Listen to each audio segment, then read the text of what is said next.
Market का trend down है और आज के दिन मार्केट अपसाइड के अंदर यहाँ पर इंट्राडे के अंदर कैसे रिवर्सल हो गया, इसके पीछे क्या साइकोलॉजी है।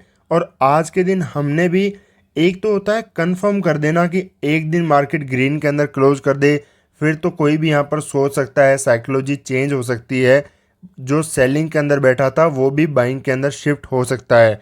बट जब मार्केट इंट्राडे के अंदर सेलिंग जोन में है, वहाँ से कैसे रिवर्सल होगा उसको आइडेंटिफाई अगर आपको करना है तो उसके लिए आपको हमेशा जो मैंने चीज़ें मास्टर क्लास के अंदर बताई हैं कि किस तरीके से डायरेक्शन को आइडेंटिफाई किया जाता है। मेजर ट्रेंड डाउन है मार्केट का तो कैसे ट्रेड करना है, डायरेक्शन को कैसे आइडेंटिफाई करना है, आज के दिन भी एग्जैक्ट उसी कॉन्सेप्ट के बेसिस पर मास्टर क्लास के अंदर जो आपको कॉन्सेप्ट बताया उसके कॉन्सेप्ट के बेसिस पर ही मार्केट ने मोमेंटम किया।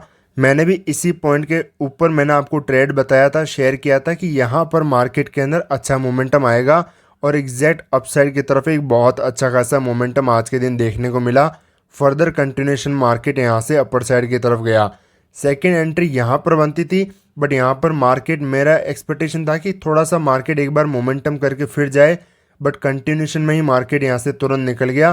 तो अदरवाइज व्यू हमारा सबसे इंपॉर्टेंट है कि बाइंग साइड का ही व्यू था। ऐसे मार्केट के अंदर रिटेलर सबसे बड़ी क्या गलती करते हैं, मार्केट का प्रीवियस ट्रेंड डाउन है, इसको देख करके हर जगह रेजिस्टेंस है, हर रेजिस्टेंस पर बस वो एक ही काम करेंगे, red candle sell, red candle sell, वापस यहाँ पर सेल।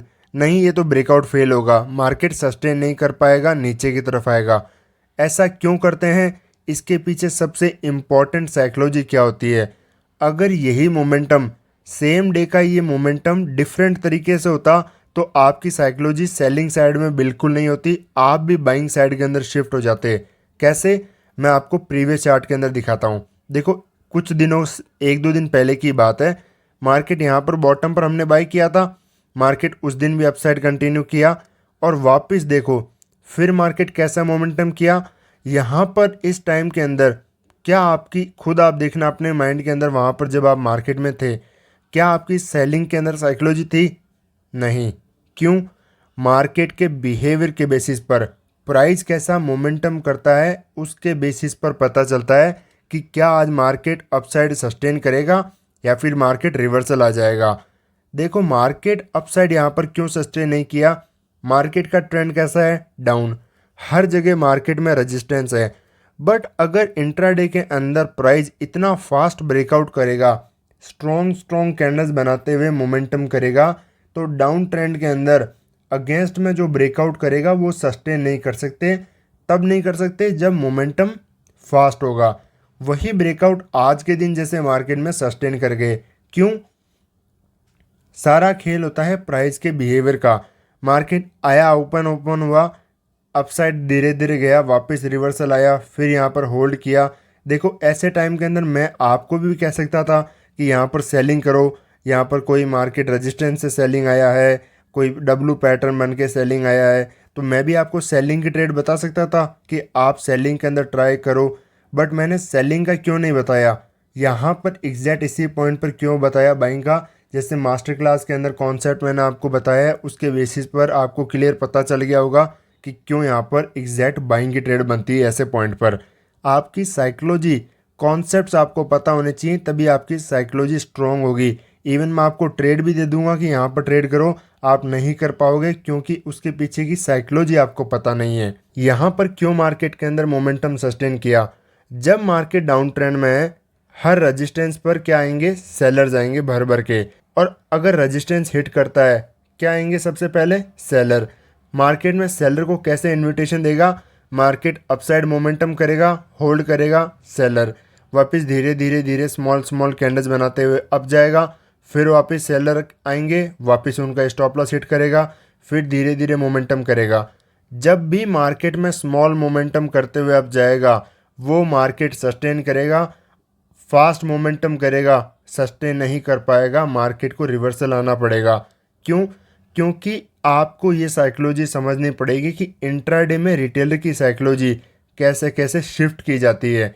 एक बार मॉर्निंग के अंदर मार्केट ओपन हुआ, वहाँ पर अगर आपकी साइकोलॉजी सेलिंग में है तो इसका मतलब ये नहीं कि at the end of the day buying के अंदर रहेगी। नहीं, यहाँ पर क्या आपकी साइकोलॉजी पूरे दिन बाइंग में शिफ्ट हो पाई? बिल्कुल भी नहीं। अगर हो पाई तो वो सिर्फ 10%, मैक्सिमम कह रहा हूँ कि 10% ट्रेडर की, 90% ट्रेडर यहाँ पर सेलिंग के अंदर ही लॉस करते हैं। उनकी साइकोलॉजी शिफ्ट ही नहीं हो पाती सेलिंग से बाइंग के अंदर। तो देखो, अगर आपको एडवांस चीज़ें सीखनी है, एडवांस मार्केट के अंदर होना है, तो नेक्स्ट गियर आपको लगाना पड़ेगा, साइकोलॉजी को शिफ्ट करना पड़ेगा। चीज़ें कैसे काम करती हैं, ये इंट्राडे में प्राइस पॉइंट कैसे कैसे काम करते हैं, ये सब कुछ सीखना पड़ेगा। इंट्राडे के अंदर बायर और सेलर की साइकोलॉजी कैसे काम करती है, एसएल हंटिंग कैसे काम करती है, मार्केट सेलर के स्टॉप लॉस अवेलेबल हैं, बायर को टारगेट करना भी मार्केट के अंदर आसान है। बहुत ज़्यादा दूर मार्केट के अंदर स्टॉप लॉस नहीं थे, तुरंत कर सकता था।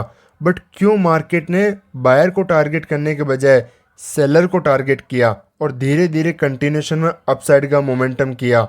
ये सारी चीज़ें आपको तब समझ में आएगी जब एसएल हंटिंग आपको समझ में आएगी। एडवांस चार्ट ट्रेडिंग में भी आपको मैंने सारे कॉन्सेप्ट बता रखे हैं कि कैसे प्राइस बिहेव करेगा, तो कैसे मार्केट की साइकोलॉजी होगी। सारा खेल होता है प्राइस का बिहेवियर का। अगर आप इन पॉइंट्स को मिस कर देते हो, आप कोई सा भी सेटअप यूज़ कर लो। आपने क्या सेलिंग के सेटअप यहाँ पर यूज़ नहीं किए। ये पिन बार है, सेलिंग आया है, वापस होल्ड करके आपके फेवर में गया नहीं, कितना तेज आया, तुरंत मार्केट में एसएल खा गया जो भी यहाँ पर सेल करके बैठे हैं ब्रेकडाउन पर। तो सारा खेल, सबसे इम्पॉर्टेंट पॉइंट होता है मार्केट में इंट्राडे की डायरेक्शन को आइडेंटिफाई करना। उसके बाद में ही सारी चीज़ें आती है। अगर डायरेक्शन फाइंड कर लिया कि आज का दिन बाइंग साइड का है, तो आपको साइकोलॉजी पूरी आपकी क्लियर हो जाएगी। फिर आपको उसके बेसिस पर ही मार्केट में सेटअप को आइडेंटिफाई करना है। सेटअप का आइडेंटिफाई करने के बाद में प्रॉपर एंट्री कहाँ पर लेनी है, कौन सी कंडीशन बनेगी, कहाँ पर मार्केट में एंट्री प्लान करनी है, और एग्जिट मार्केट के अंदर कहाँ पर लेना है। ये सब चीज़ें जब चेकलिस्ट आपकी क्लियर होती है, तभी आप मार्केट के अंदर सही डायरेक्शन के अंदर बड़ा पैसा कमा पाते हो। अदरवाइज मार्केट थोड़ा सा जाएगा, फिर आपको सेलिंग दिखेगी, कहीं ब्रेकआउट फेल दिखेगा, कहीं रिवर्सल दिखेगा। क्यों होता है? साइकोलॉजी आपकी कंट्रोल में नहीं है। आपको प्राइस का बिहेवियर पता नहीं है कि कैसा मोमेंटम करेगा मार्केट आज के दिन। तो मिलते हैं आपसे नेक्स्ट वीडियो में, तब तक के लिए आपका थैंक यू।